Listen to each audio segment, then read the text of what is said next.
Alright, so I want to make a video updating everyone as usual, getting right into it. Alberta had 30 new cases yesterday. Canada's up to 97,560, 7,994 dead. The active cases went up slightly, but the number of new cases went down. The hospitalizations are up slightly. But again, we tested about 8,000 people yesterday. So we tested about almost 1,000 people more than we did the prior couple days. So we continue to ramp up the number of tests, which again is going to, by default, have more people test positive. And I think this is going to be a little bit of a problem going forward, that we are going to continue to test a very high amount of people, which is going to keep the active cases a little bit higher than they would have been if we would have kept the testing around that 4,000 or 5,000 people a day mark. And we're going to have a lot of people talking about, oh, our cases aren't going down, our cases aren't going down, we have to. And this is the problem of the pro lockdown crowd, that they think that we can stay closed as long as we possibly want. Like, you can just stay closed. And that's fundamentally not possible. It doesn't matter how bad this virus is. It does not matter how bad it is. It does not matter how many people, unless we're literally talking about hundreds of thousands of people dying, um, even millions, and like hundreds of thousands in Canada and like tens of millions worldwide. Unless that's the case, there's no way we can even justify keeping things locked down, because it's not possible. It's literally not possible. The only way to do it is to have the government literally devalue our dollar to the point to where we're going the way of Zimbabwe. And the pain and suffering from that will be far worse than the pain and suffering of the largely old population. This is something that, again, the pro lockdown crowd is wrong on so many levels. Is that in that 95% of the people dying are seniors. Um, Seniors can stay home, continue to self isolate. I mean, a lot of them are in nursing homes, so it's very easy to do that. A lot of them, I mean, they live alone. They're not working. They don't go out as much. So again, self isolate. The idea that everybody needs to do this is absolutely insane. And the problem too is that it's causing more harm than good. Like, it's not fixing the problem.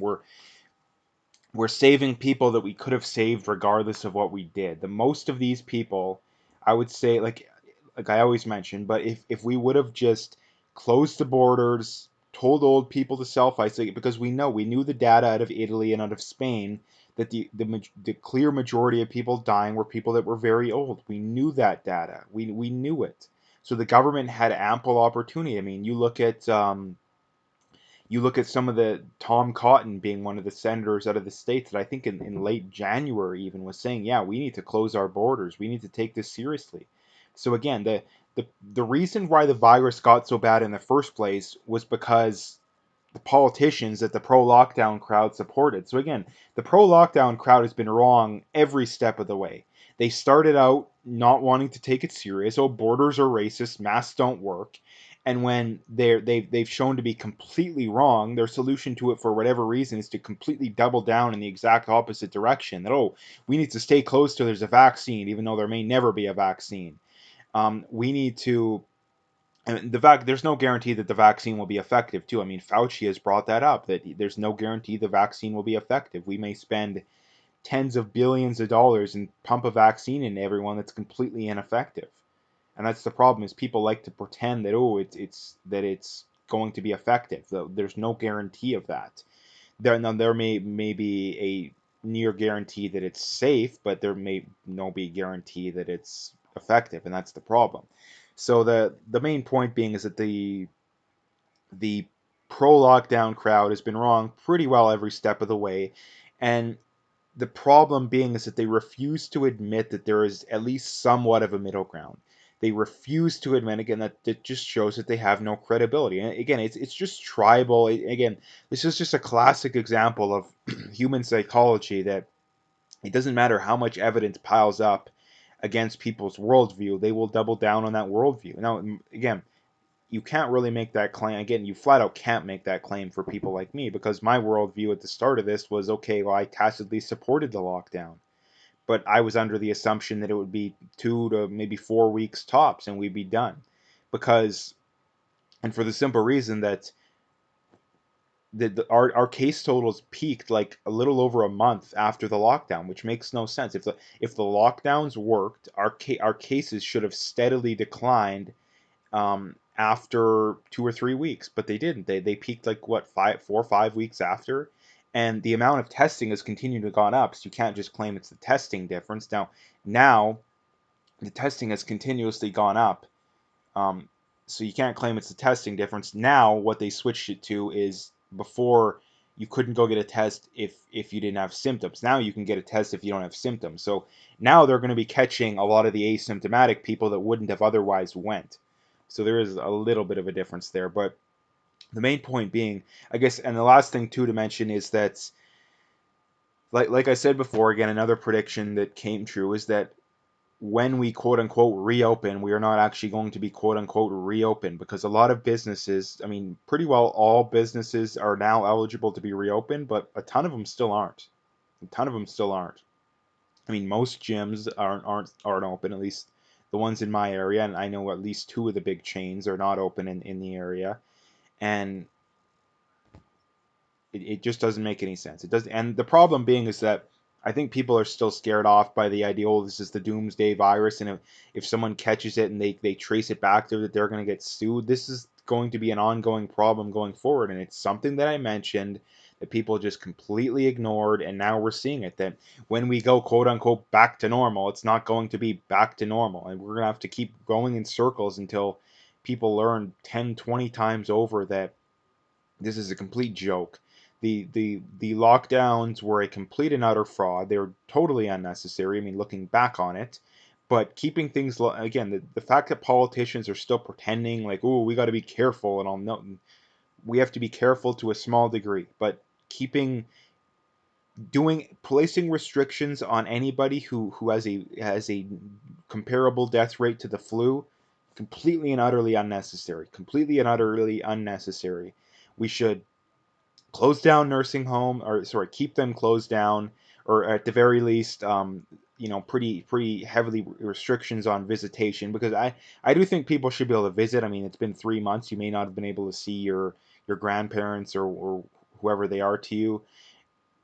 Wear a mask, keep the distancing. There's no reason why you shouldn't be able to visit, but I don't think visitation should be at a normal level. And we should encourage people, be like, hey, if you're over 65 or whatever age you want to take, you should stay home. You should continue to keep social, interaction with other people to a minimum, especially very close contact. Aside from that, everything should be 99% back to normal. Like that's the clear and obvious solution. And again, all the areas that have done that have proven to be right. This is the problem, that if the pro-lockdown crowd is right, well then places like Georgia, places like Florida, places like South Dakota, Japan, all should have massive outbreaks, but none of them did. Even Sweden. Again, Sweden slightly higher than the average, but still not higher than their average. So again, people that point at Sweden as an example of them not being an example of the anti-lockdown crowd being right or wrong by default. So anyway, getting into some other news. This is from Maxime Bernier. He says, Martin Luther King in 1963, you're a racist if you judge people by the color of their skin. Anti-racist activists, and I would say pretty well most people nowadays, probably anybody to the left of center, at least I'd say probably 80 to 90% of people left of center. There is some exceptions, definitely. Um, you're a racist if you don't judge people based on the color of your skin. And this is where we've gone in society. We've gone so far in the other direction. Again, the reason why we've gone so far is we still have people pretending that it's not the case. We still have people pretending that blacks and other races are discriminated against, when does it exist on individual levels to some degree? Yes, but on average, no. There is no evidence that blacks are disproportionately targeted by police, disproportionately in jail, any of that kind of stuff. Sentencing, maybe, I haven't seen the numbers for that, but the percentage of people in jail, the percentage of being targeted by police doesn't bear out. Black men are blacks in general 18 times more likely to shoot a cop than vice versa. Blacks are like literally 50 times more likely to to kill each other than a white person is to kill a black. So again, if all this kind of stuff matters so much, the simple solution is that you need to take a look in the mirror. The problem that what's causing the pain and suffering of the black community is not racism. To a very small degree, yeah.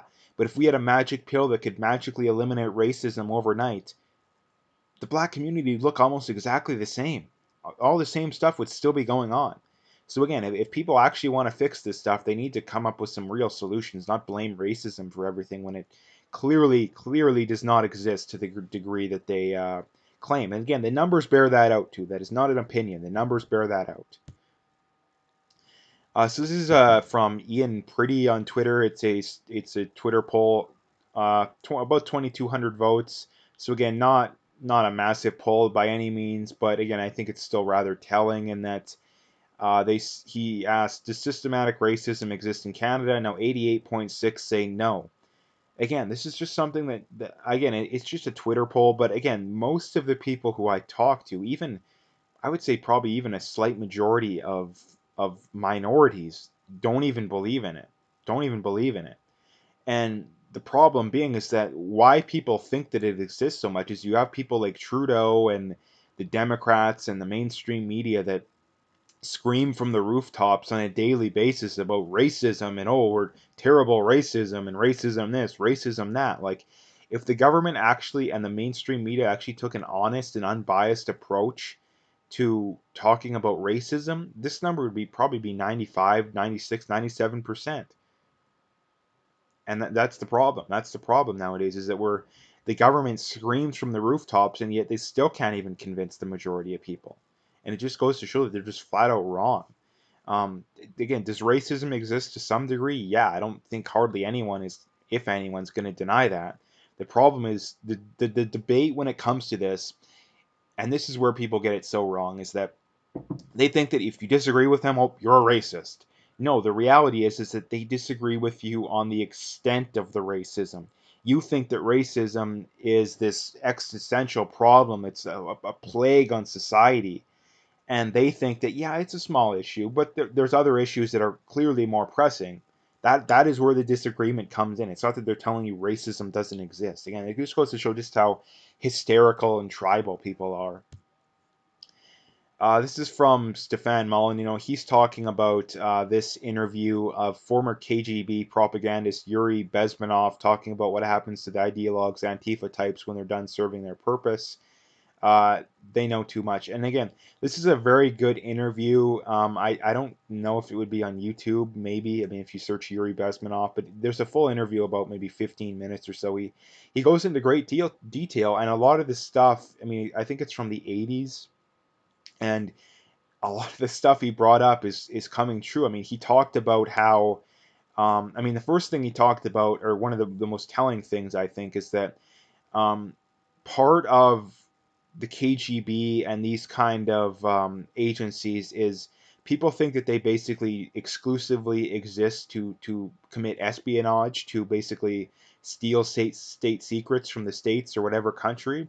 And he said that that's actually not true. It's that he said about I think 80% of what the KGB did is literally try and sow discord, try and create problems in the states, for example. That's the vast majority of what they did. And again, it's clearly bearing out. And one of the things he brought up is that one of the main goals was to brainwash people into communism, into socialism, into Marxism.